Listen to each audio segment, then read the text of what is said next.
진지하는 남자 진진남. 네, 여러분 안녕하세요. 진지하는 남자 진진남입니다. 오늘은 내가 무서워하는 사람과 나를 무서워하는 사람을 대하는 법에 대해서 한번 얘기를 해보려고 합니다.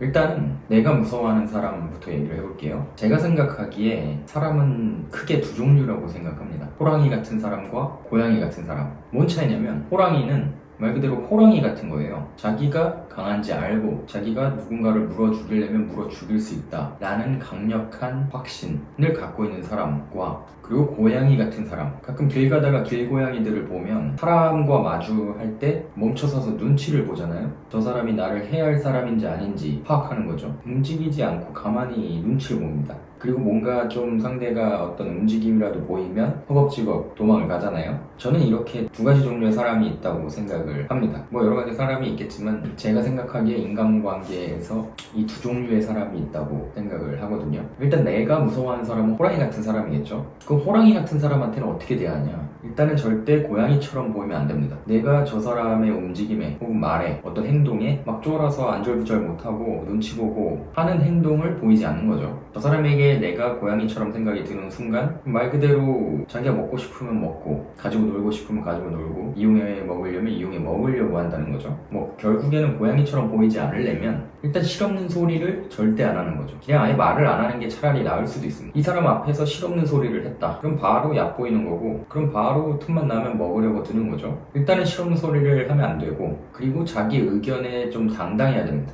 이 사람이 무섭다고 해서 자기 할 말을 못하고 이러는 순간 바로 고양이처럼 판단을 하게 되는 거죠, 호랑이가. 그렇기 때문에 자기 의견을 말할 때 당당하게 말을 하는 겁니다. 이런 생각으로 의견을 말하는 거죠. 내가 당연히 너한테 질 줄은 알지만 지더라도 그냥 지진 않겠다. 내가 질 거는 당연히 알아. 너도 알고 나도 아는데 그래도 나는 그냥 지진 않는다. 뭐 팔 하나쯤은 가져간다. 뭐 이런 느낌으로 호랑이도 알고 고양이도 압니다. 누가 이길지. 질 건 알지만 그냥 져주지는 않겠다라는 기운을 풍겨야 된다고 생각을 하거든요. 이 사람이 무섭다고 해서 아무 얘기도 안 하고 있으면 그냥 계속 그렇게 당하게 되는 겁니다. 제가 읽은 도쿠가와 이에야스라는 책에 이런 내용이 나와요. 거기서 도요토미 히데요시라는 제일 센 사람이 나옵니다. 제일 센 사람이 그 다음 센 사람도 아니고 한 중간쯤 되는 사람이 자기한테 반기를 든 거예요. 뭘 해라 했는데 나는 그런 거 못하겠다 한 거예요. 그래서 히데요시가 이제 군대를 조직해서 선멸을 하러 갑니다. 근데 누가 봐도 도요토미 히데요시는 가장 센 사람이기 때문에 저 중간쯤 세력을 가진 사람이 절대 이길 수가 없는 싸움이었거든요. 그렇기 때문에 그 중간쯤 되는 이제 집안에서 난리가 난 거죠. 히데요시를 어떻게 이기냐? 그냥 항복해라. 그냥 항복하는 게 우리 목숨을 부지하는 길이다. 안 그러면은 우리 그냥 다 3대가 멸족을 당한다 라고 막 말을 한 거죠. 주변에서 중간쯤 되는 사람이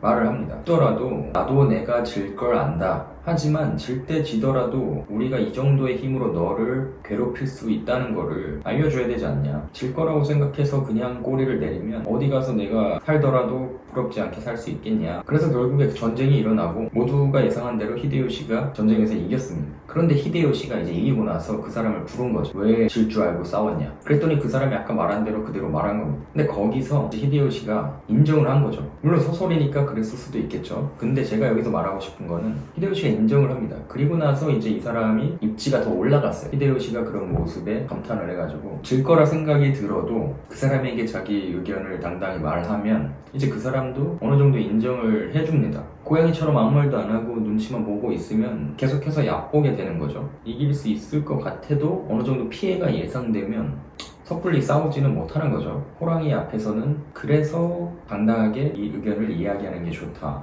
내가 무서워하는 사람이더라도. 정리하자면 호랑이 같은 사람, 내가 무서워하는 사람들 앞에서는 실없는 소리를 하면 안 되고 자기 의견에 당당해야 되고 저 사람에게 위축된 모습을 보여서는 안 됩니다. 질 걸 알고도 그냥 지지는 않겠다라는 마음으로 대하는 거죠. 두 번째로 고양이 같은 사람을 대하는 법에 대해서 한번 얘기해 볼게요. 일단 고양이 같은 사람은 아까 말했듯이 이 사람 상대방을 너무 무서워한 나머지 눈치를 보는 거죠. 눈치를 보고 자기 의견을 숨기고 뭔가 위축되고 이런 상태에 있는 사람을 어떻게 대해야 되느냐 하는 거죠. 일단은 고양이 같은 사람, 나를 무서워하는 사람을 대하는 법은 그냥 호랑이를 대할 때랑 반대로 하면 됩니다. 일단 실없는 소리를 하는 겁니다. 왜냐면 이 사람이 저를 이미 무서워하는 상태이기 때문에 제가 무서운 사람이 아니라고 보여줘야 되거든요. 그러니까 실없는 소리를 하는 겁니다. 뭐 아재 개그를 치고 뭐 되도 않는 개그나 이런 것들을 치는 겁니다. 이 사람이 실없는 소리를 하네? 그리고 무서운 사람이 아닌가? 라는 경계심이 조금 허물어지는 거죠. 실없는 소리만 계속하면 그렇게 쉽게 보일 거 아니에요? 그런 식으로 실없는 소리를 많이 하는 겁니다. 그래서 나에 대한 무서움을 버는 거죠. 그리고 자기 의견을 당당하게 말하지 않는 겁니다. 그냥 자기가 어떤 가치 판단을 하더라도 그걸 입 밖에 내지 않는 거죠. 왜냐하면 이 사람들은 이 호랑이 같은 무서운 사람들의 말의 기준에 굉장히 촉각을 세우고 있거든요. 이 사람이 어떤 기준으로 말을 하느냐에 따라 이 고양이 같은 사람들은 이 사람의 기준을 맞추는 척이라도 해야 되거든요. 무서우니까. 저의 어떤 판단, 가치 판단을, 의견을 아예 내지 않는 겁니다. 뭐 아무 생각 없는 듯이 바보가 되는 거죠. 근데 이게 굉장히 쓸모가 있습니다. 바보가 되는 거. 이 사람이 두려워하지 않아도 될 사람처럼 보이는 거죠. 뚜렷한 의견을 말하지 않는 겁니다. 보통 이 호랑이 같은 사람들의 특징은 자기 의견을 무조건 거침없이 말하거든요. 그러다 보면 이 고양이 같은 사람들은 이 의견의 생각이 달라도 그냥 거기 맞추는 거거든요. 이 고양이 같은 사람들을 대할 때는 절대 자기 의견을 강하게 얘기하지 않는 겁니다. 그냥 두루뭉술하게 얘기하는 거죠. 그러면 이 사람이 어느 순간 자기 의견을 표출할 때가 있을 겁니다. 무섭다고 생각한 사람이 자기 의견을 안 내니까 뭐 이제 자기 의견을 내도 되나 하고 이제 경계심이 또 허물어지는 거죠. 그리고 또 하나가 그 고양이 같은 사람들을 대할 때 일단 근본은 내가 무서운 사람이라고 생각하게 해서는 안 된다는 거잖아요.